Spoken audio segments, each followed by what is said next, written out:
It's currently 4:23 a.m. I'm wide awake after door dashing all day, just rewatching Demon Slayer. I'm 23. I keep hearing noises from my right side. Backtrack to when I was recording a music video for an artist earlier that day. I haven't felt right since leaving the film site though. With goosebumps, I typed this, having sworn I just saw a shadow next to me. I wasn't gonna write this, as my girlfriend is asleep next to me, and I don't want to wake her. But that's what brought me to write this. I saw a shadow pass by the end of the bed, shortly after my girlfriend fell asleep. It's been 2 nights now since the filming. I heard a noise last night coming from my right. I have a fridge and a garbage in that direction, as well as towards my feet, in the right diagonal direction, is my closet. I can't help but think I heard the noises coming from my closet last night. I know it wasn't the fridge. I've had it for years. I know the sounds it makes. But I ended up telling myself it was just something in the garbage expanding. A water bottle, a wrapper, something settling. But I also heard tapping at my window above my bed. And it was not trees or any bushes. There's nothing to touch the house. I live in the basement. Ground level is about halfway up the wall, where the window starts and then it meets the ceiling. Whoever or whatever was tapping at the window had to have been on all fours.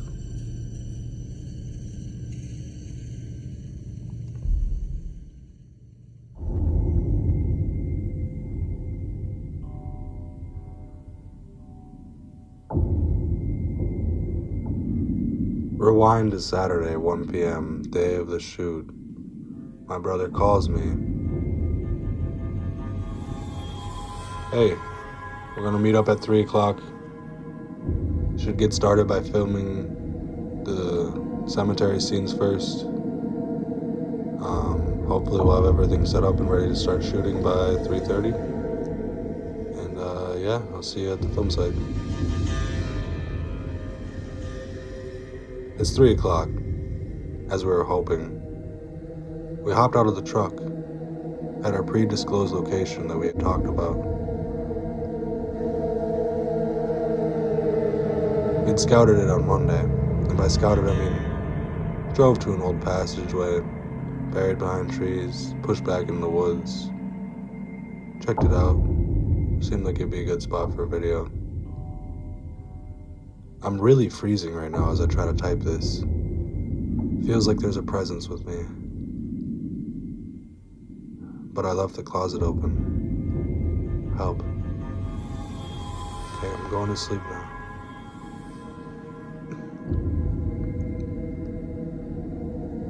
When we were kids, my sister and I are 2 years apart and grew up with an older brother. My sister was 2 years younger than me and my older brother was 5 years older.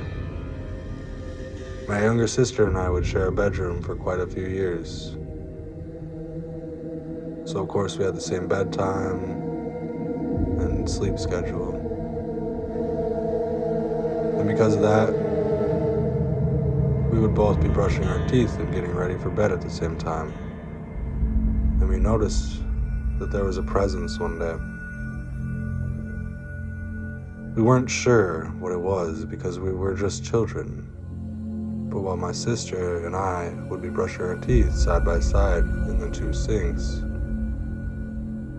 we would have the door to our left open for leaving the bathroom into the hallway. The way the hallway worked was if we were facing the mirror in the bathroom and you went into the hallway and you were taking an immediate right, it would lead you to the kitchen.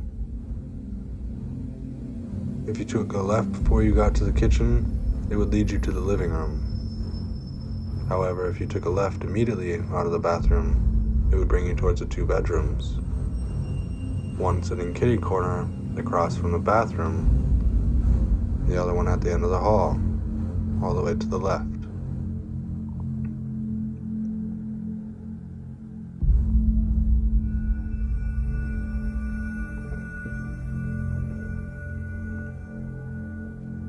I think I was 6 when this happened, and my sister was probably 4. If I had to guess our ages. When it first started, seeing the shadow, now knowing what the shadow could be, you would see it run back and forth, past the bathroom door, towards the bedrooms, towards the kitchen, sitting there, just sitting there in my parents' bedroom, kitty corner from the bathroom door. You could see it with your eyes facing the mirror. You could see it in the mirror, you could see it out of the corner of your eye. This was no illusion. No matter how young we were both seeing the same thing. We told our parents about this a few times, the creature that we saw that was on all 4s, but bigger than an average dog. And there was nothing in this house that would make up for the shape and size of the shadow. The only pet we had was a small cat, and this thing was massive. Like bigger than a Great Dane, bigger than a Mastiff. This thing was huge and just eerie and gave us a weird feeling every time.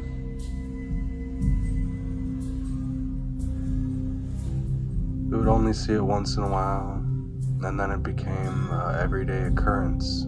Just, we knew we were going to have to deal with it. There was never a trick of lighting or anything like that.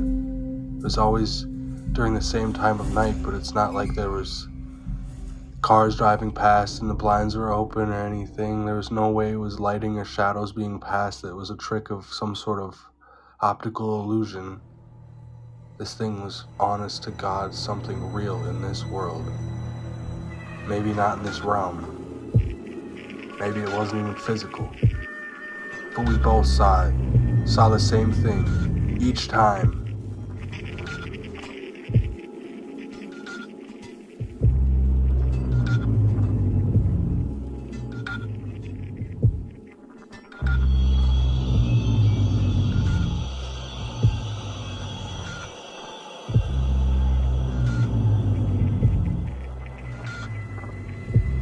Finally, we tried closing the door a few times, to no avail. Our parents wanted the door open so they could know that we're brushing our teeth but not have to sit in there with us.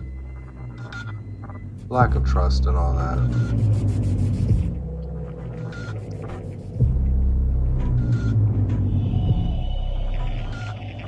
The shadow never came in the bathroom, but we could see it crouching there in our parents' room. It would just stand, pace around, crouch down, climb onto surfaces and crouch, such as the bed or boxes in the bedroom, on top of the desk.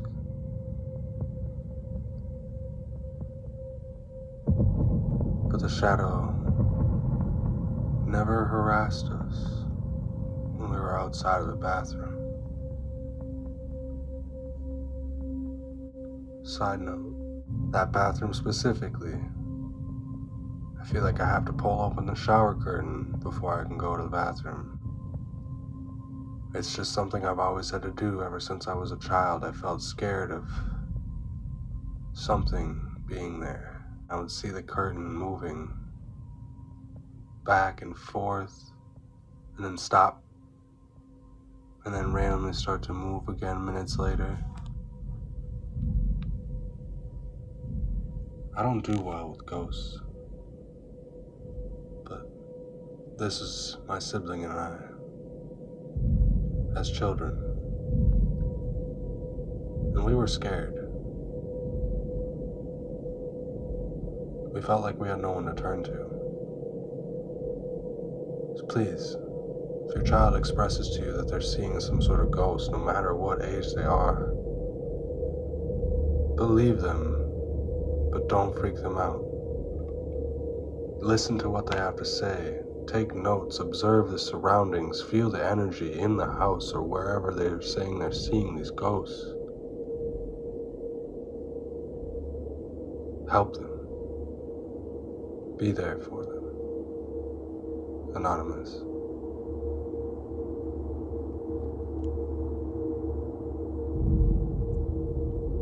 Growing up, there was always a feeling of a presence in the house. But I felt like there was different sectors that had different vibes. Like multiple presences. The upstairs, for instance, was nowhere near as dark as the feeling you got when you entered the basement living room.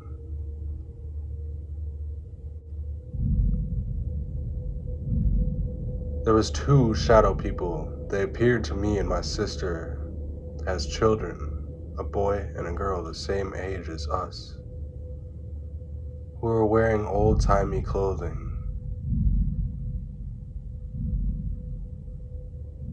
You see, to set the background to the story, the house we grew up in was across the river and about a block and a half through a park and some wilderness from an old insane asylum built in 1899, opened in 1900, and finally closed its doors to the public in 1990. It has since been renovated into housing for veterans and others in need. Okay, so back to these kids in our house, in the basement. I remember the boy. He would never come down from the ceiling, but the girl would be on the floor at all times. The boy and I did play a lot. Legos, and a few other games. There was one where we used to hide this little rubber turtle thing that was like an eraser top. I don't know how to describe it any other way than that. And we would hide it anywhere in the basement. Sometimes it would take days for it to appear.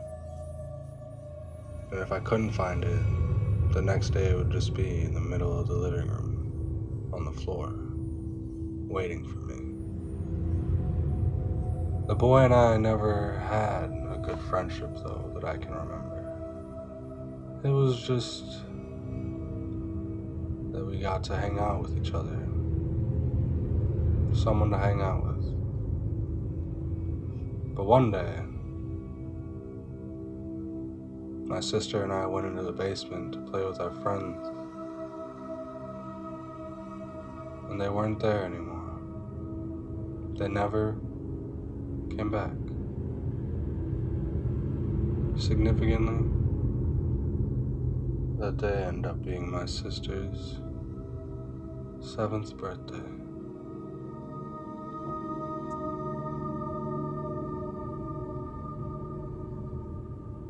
My sister actually got in trouble a few times for talking to the other girl because she would come with us in the car when we go to stores and other places.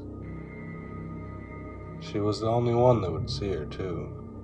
As soon as we left the basement, I couldn't see or hear the girl that she was friends with.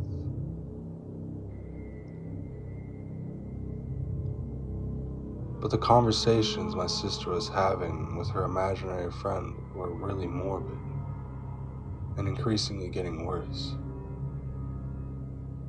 Now, I couldn't see this girl, but I knew she was there. My mom, however, was afraid it was a demon or something.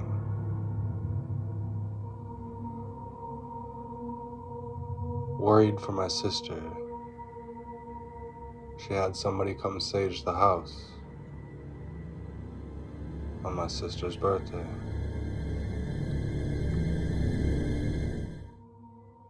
It's 2 nights later, as I'm typing to you. I finally expressed to my girlfriend what I experienced. She said she noticed a change in the environmental feel of our house as well. Her being somebody that's well diverse in the spiritual realm, she gave me a few crystals and said it would ward off any negative energy or bad intentions. We had to have the discussion outside of the house as well. She didn't want to talk about it in home because she feared that if we brought up the conversation at all, it would trigger whatever was there to listen and become more angry and know that we know. She said to not acknowledge it. She understands what I've been going through, so we went to our favorite spot, a little donut shop in our town. We sat and had coffee and talked about our plans to resolve the issue at home.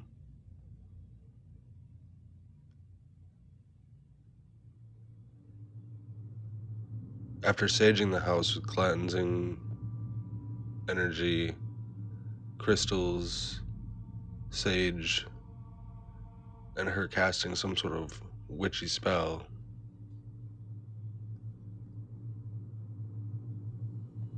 we decided that the environment felt at peace. And it really did work well. Everything seemed as though it was fine. We had dinner, went to bed. I showered and went to bed about an hour after she had fallen asleep. You see, I work late nights sometimes on my side business, as you're listening to right now with Sketchy Stories. But as I typed to you with this, I noticed that it seemed as though all the tapestries on the wall, except for one, were standing still. One, just in the center of the room, was swaying gently, in and out, towards and away from the wall,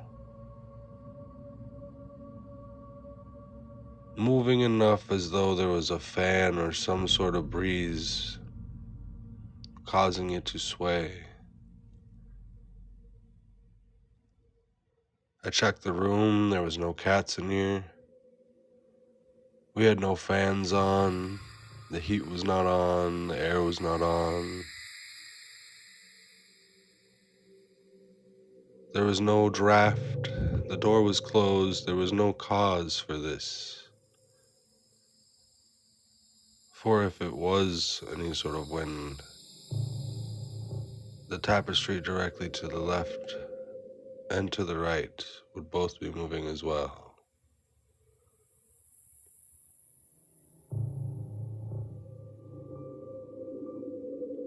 Sitting back down at my desk, continuing my work, it then began to swing higher, as if it knew it had my attention already. With my eyes in the darkness facing the direction of the closet, I heard a distinctive sound of the doorknob rattling, and the handle of my bedroom door turning downwards as if someone was going to open the door now. One thing you need to know about my door, it's kind of ghetto. When you turned on the handle from the inside, the other side would stay in its same position. The door would still open and unlock. Vice versa, when you grab the handle from the outside and pulled it down to open the door, the interior handle would stay still. That being said, if the door was being opened, it was from the inside. After the doorknob jiggling, that was the only instance that we had that night. There's nothing else that actually occurred for the rest of the week either. Nothing that disturbed me in the pretense of feeling like there was a negative energy at all.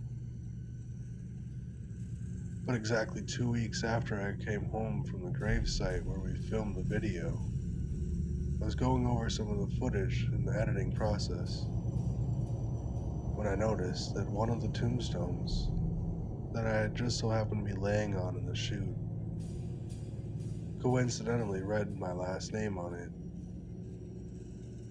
and with no first name, it made it a little bit more eerie.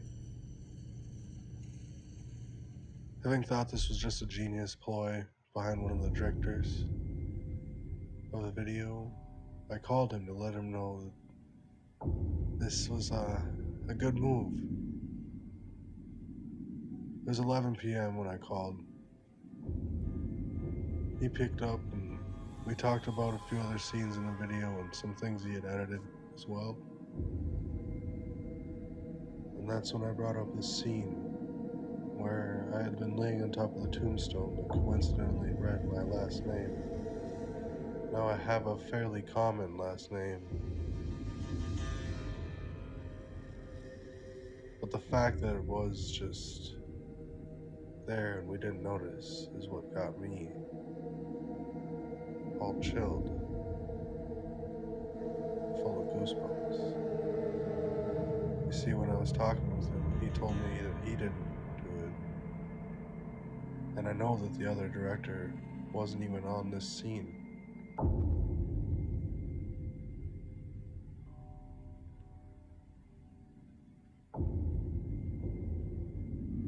To be honest, this director had no idea about this.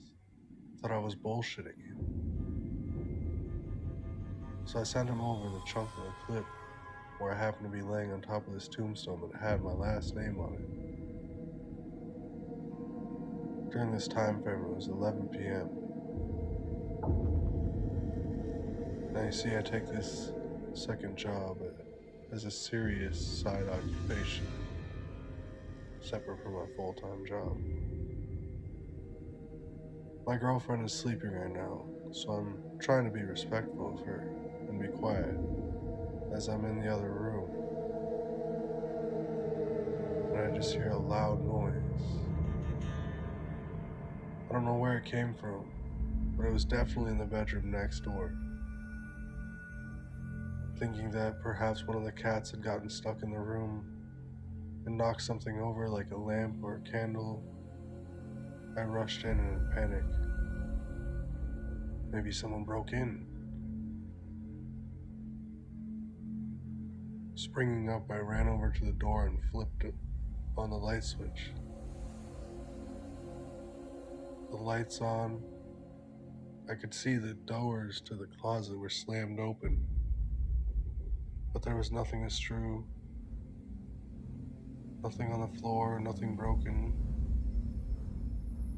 And worse yet, there was my girlfriend, sitting straight up in bed, looking pissed as hell. She said,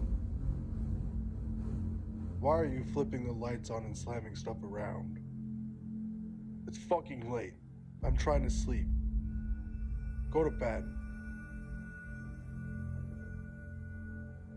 And with that, she slammed back down onto her pillow and went back to sleep.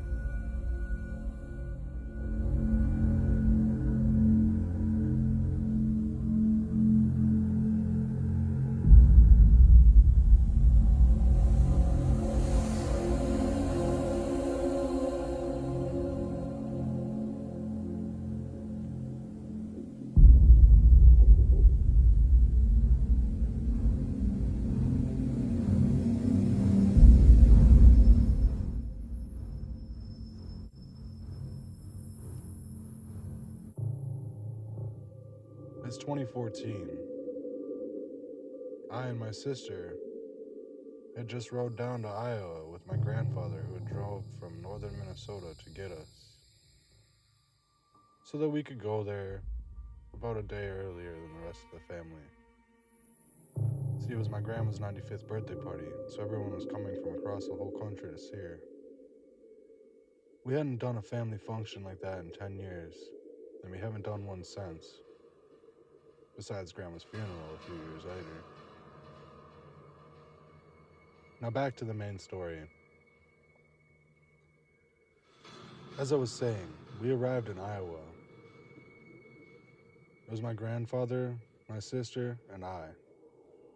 We headed towards my grandmother's house, an apartment, top level, old folks home, senior living, 55 plus community, apartment complex. I think she was on like the 40th floor. I can't recall exactly, but yeah. So we were headed up there to meet with Grandma. We were gonna stay there for the night, and then when my family got there, we would switch it the next night to stay in the hotel with them.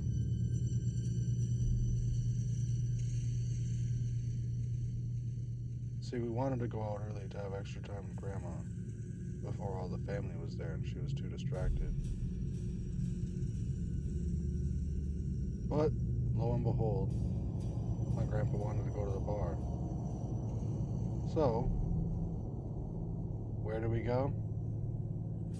Well, we ended up at this local rundown bar in a small Iowa town. And who else decides to walk into the bar but my great uncle, my grandpa's brother. He had family in town as well, coming over to visit great grandma. And his granddaughter happened to be the same age as my younger sister. So, having decided that it'd be better for us to spend the night at Uncle's house instead of Grandma's because there'd be more children around,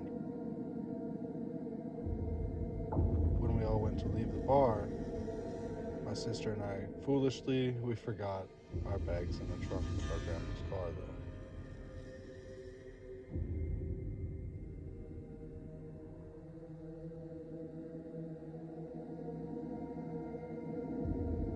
Now, I've never been to this uncle's house before.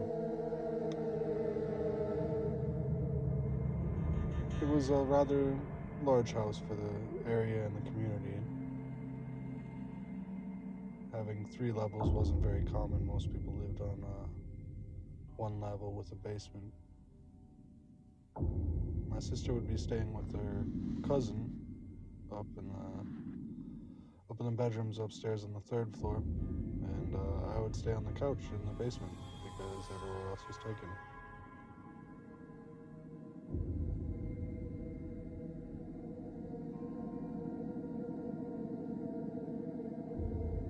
Now this basement was very strange.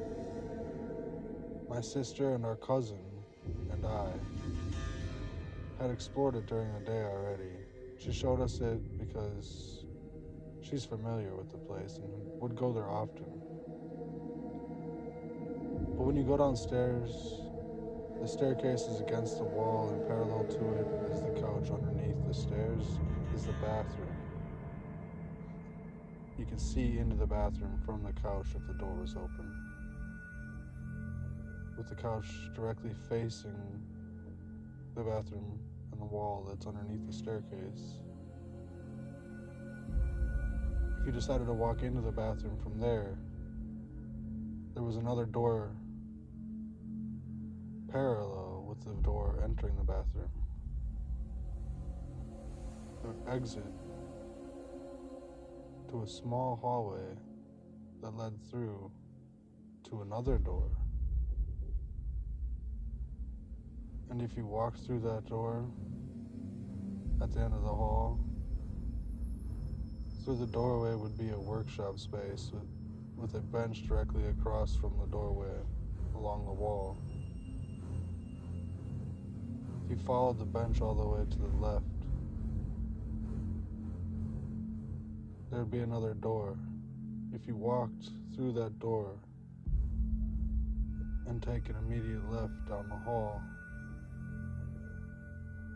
there'd be another door that would open up to a laundry room. These were all narrow hallway-like rooms. See, the family room in the basement kind of sat in the center and the right corner, and this hallway kind of wrapped left and around the living room. So in the laundry room, there was a door that led back to the living room, and if you opened that, you'd be right at the side of the couch. So basically, the doors all led in a giant circle back to the living room. Later on in the night, my sister and cousin were upstairs getting ready for bed. I was in the basement, had set up a blanket and pillow on the rocking chair recliner that was in the corner, next to the couch facing the staircase, and the bathroom door to the left of the TV that was underneath the staircase. The laundry room to the left of the couch.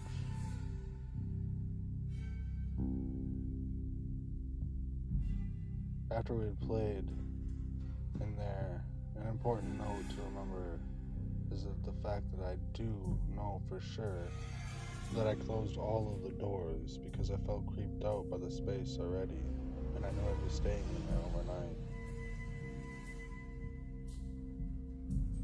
I personally closed all the doors during the daytime, and still I was too scared to do it alone. I did it while my sibling and my cousin were still in the basement. However, at this time it was 11 o'clock now, and I was watching TV. Everyone else had already decided to go to bed hours ago. Me having a little bit of insomnia mixed with anxiety of being in a scary unknown place and trying to fall asleep was up later than everyone else. But knowing that it was after 11 o'clock and they would be getting up early at like 7 a.m., I decided I probably should go to bed. Letting my guard down and deciding that I could finally doze off, I reclined back with the blanket over me on this recliner, looking at the TV, which is in the corner under the staircase next to the door that leads to the bathroom. I feel myself slipping into a descent, a peaceful slumber.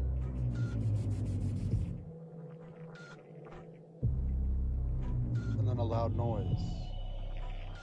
I don't know where the sound came from, but it sounded as though somebody was trying to push the handle on the toilet and the sink turned on.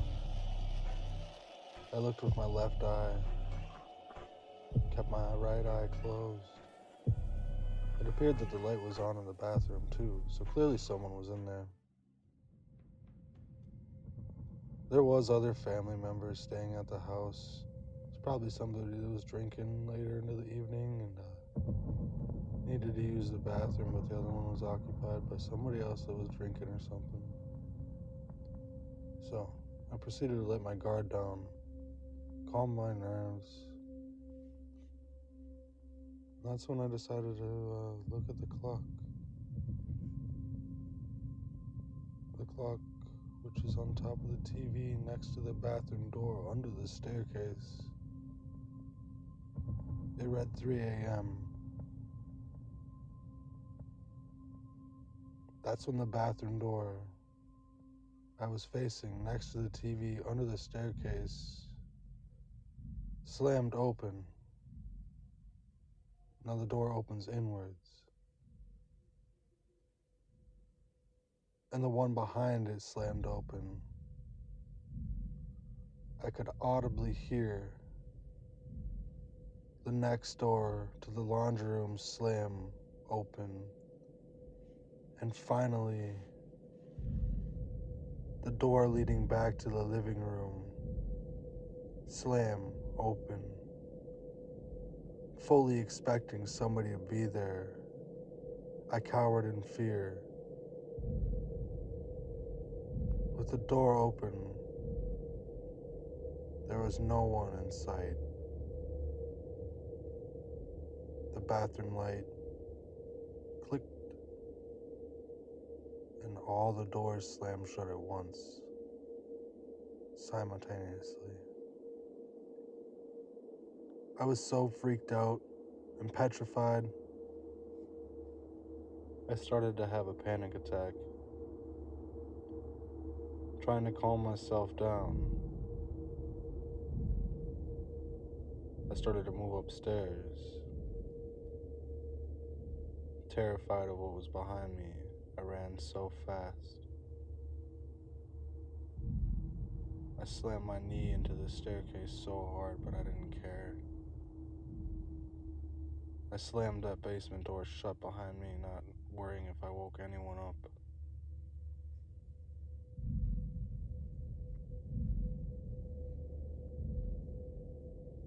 So there I sat at the dining room table with my great uncles, a state away from home, at 3:30 a.m., having just been scared nearly to death by some sort of shadow entity. At about 7 o'clock in the morning is when everybody else was up and moving. I got up from the table when my uncle came downstairs and made a pot of coffee. I told him about my experience, even with my fear of being called crazy. He looked unfazed though as I told him the story. He even laughed and said, "Ha, you ain't gotta worry about her. She's probably just visiting because it's Grandma's birthday." Those two were the best of friends. They always spoke with such a accent.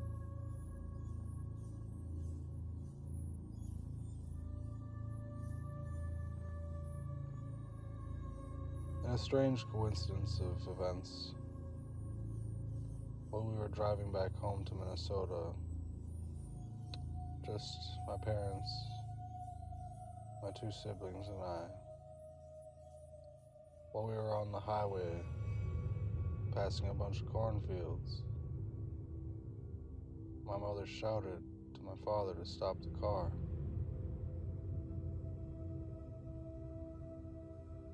He pulled over as fast and safely as possible. My mom nearly pulling my dad out of the car, and he's 3 times her size. She jumps out the car all frantic, and they're staring and pointing at the sky. That's when my father comes back to the car and grabs his camera, and they start taking a bunch of photos of something. We're on the side of the highway, in the middle of Iowa, on the border of Minnesota, next to a bunch of cornfields.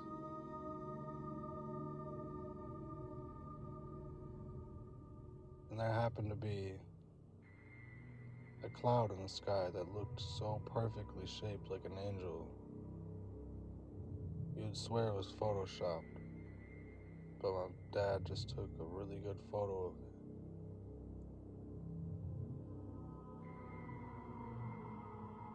We got back on the road and continued home. That was when we left Iowa from my grandma's funeral a few years later. I have no answers to what I saw in the basement, although my uncle seems to believe it was his wife. But yeah. When her head hit the pillow, I simply turned the lights off, closed the door, and went back to my office. Letting her finish out her angry shouting for waking her up, I went back to my office to finish up my phone call with the other director and continue editing for the night.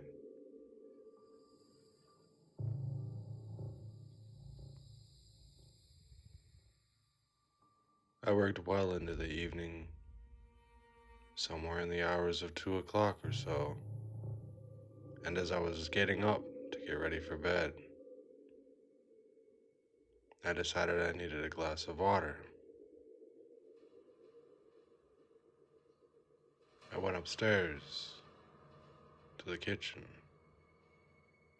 got my drink, and went back downstairs to go to bed. I opened the bedroom door, stepped my way through the darkness over to my nightside table, proceeding to take my glasses off and set it on the table. I turned the bedside lamp on,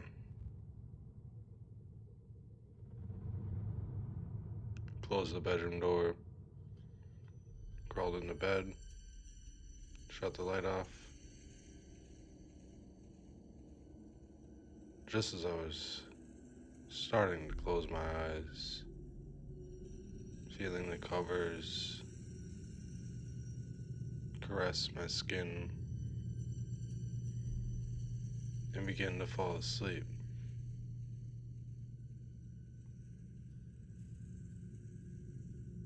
I noticed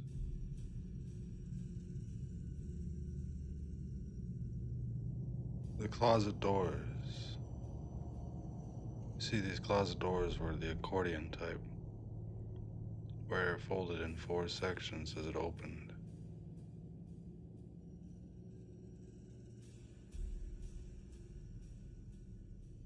But you see, the closet door that had been slammed open were closed neatly, closed tightly. You see, the house I live in is pretty ghetto. The carpet is old, the closet is old, the hinges are old. None of it works together. You have to lift them up so the doors don't drag across the carpet.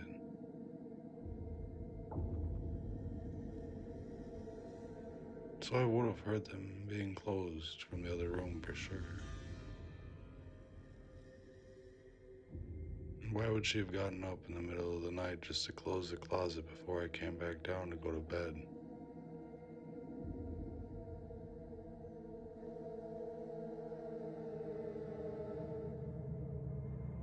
Now, as I was saying, I would have heard them being closed from the other room for sure.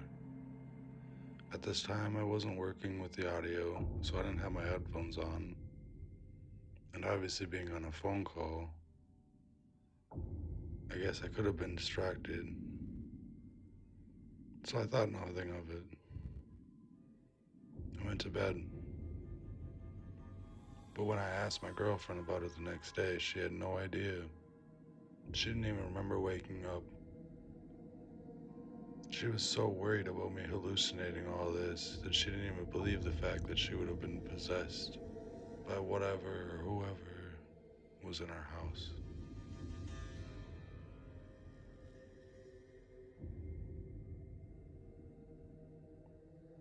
It's a few years later now. I have since moved out from that house. Anonymous.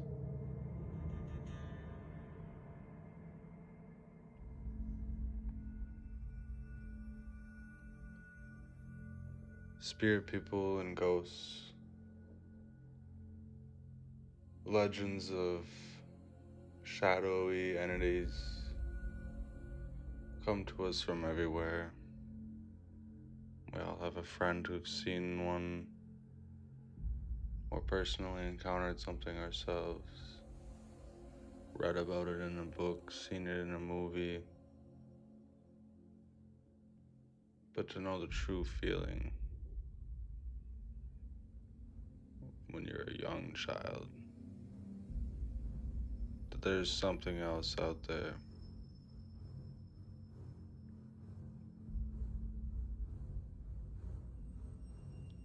That's disturbing.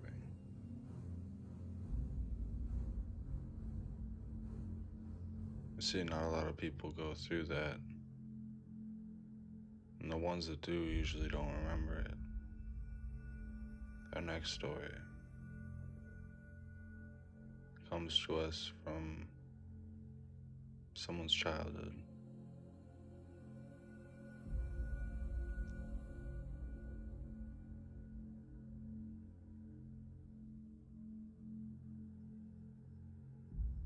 When I was 4 years old, my mom, dad, brother, who was 9, and younger sister, who was 2, were in Iowa for a funeral for our great-grandfather. He had just passed away. Now times were tough, so the hotel we booked was a 1-bed. Wasn't even a pull-out couch in there. My parents were in the bed. My brother, sister, and I all napped at the foot of the bed on the floor. Now in between the bed and the closet was where we laid. This hotel room had a closet adjacent from the bed. Just a normal coat rack with a shelf above it. No door or anything. It was in the middle of the night when I woke up to see a man standing there in that closet, though. An older gentleman, dressed in a suit, had a seemingly friendly demeanor. When I say older, I mean I was a young child, so everything was older, but this man was like middle-aged. He just smiled at me really hard,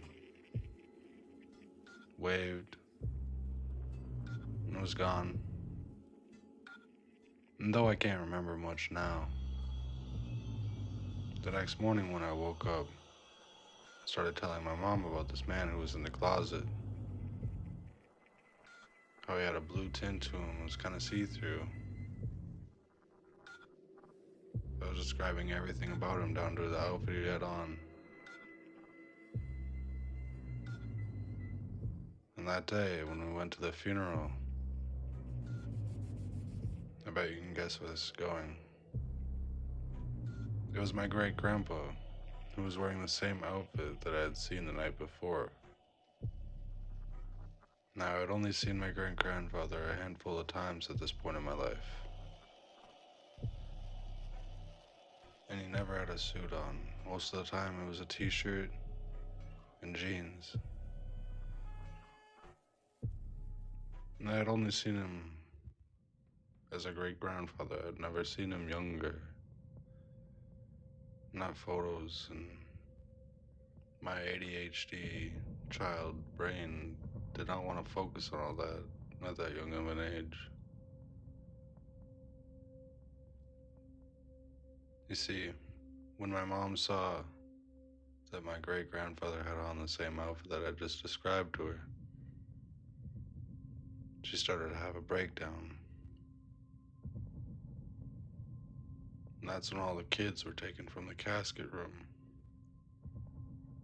to a room in the basement of the funeral home. There were toys, building blocks, Legos, stuffed animals, things for kids to play with there.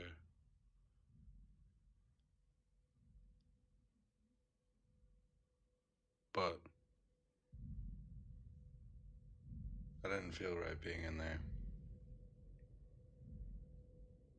I felt off. Quickly, I found my siblings. We headed for the stairs. One of our older cousins was blocking them. My older brother talked to them, let us pass. We went to them, told them about what I had seen the night before. She said that explains why the adults were acting weird. Eventually, she let us go past, and we talked to our parents about it. we would end up attending the burial portion of the funeral.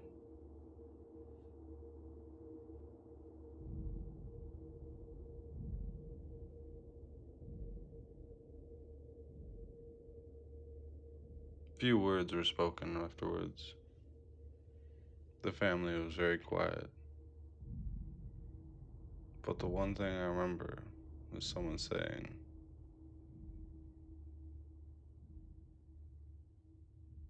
"Man, I just wish I could have seen his smile one more time. And see him wave goodbye or something."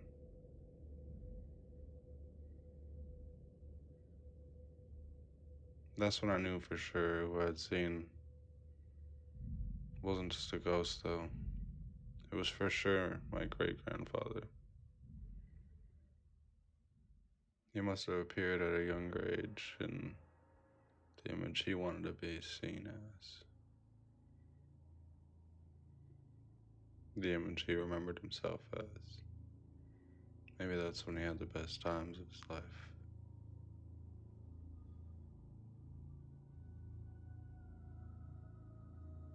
It wasn't until years later when I found out who said that they wished they saw his smile one more time.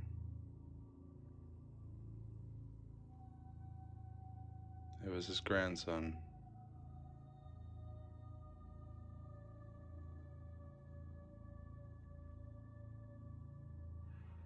About 10 years later, when I was around the age of 14, a few other stories similar to mine had finally surfaced.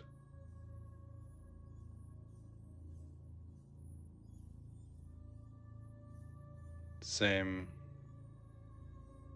apparition of a blue, hazy, see-through man wearing a suit. Happy, positive energy. It all happened the same night, but people didn't want to talk about it. Fear of ridicule and all of that.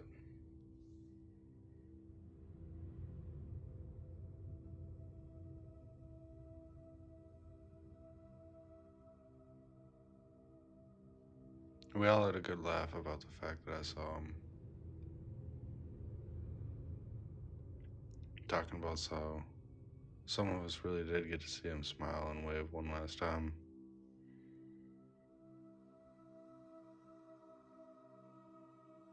But that was my first encounter with a ghost. I will say that not every encounter has been as positive. I wish they all were. Some of them have been very emotionally draining. Others,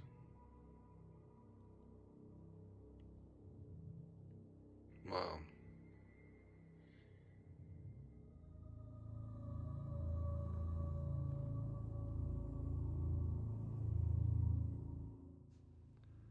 well, guys, that's gonna wrap up the first compilation video of Sketchy Stories.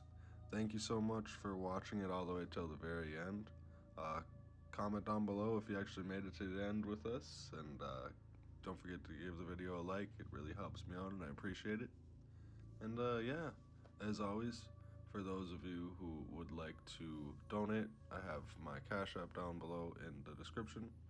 And the email for submissions of stories and artwork I will leave up on the screen right now.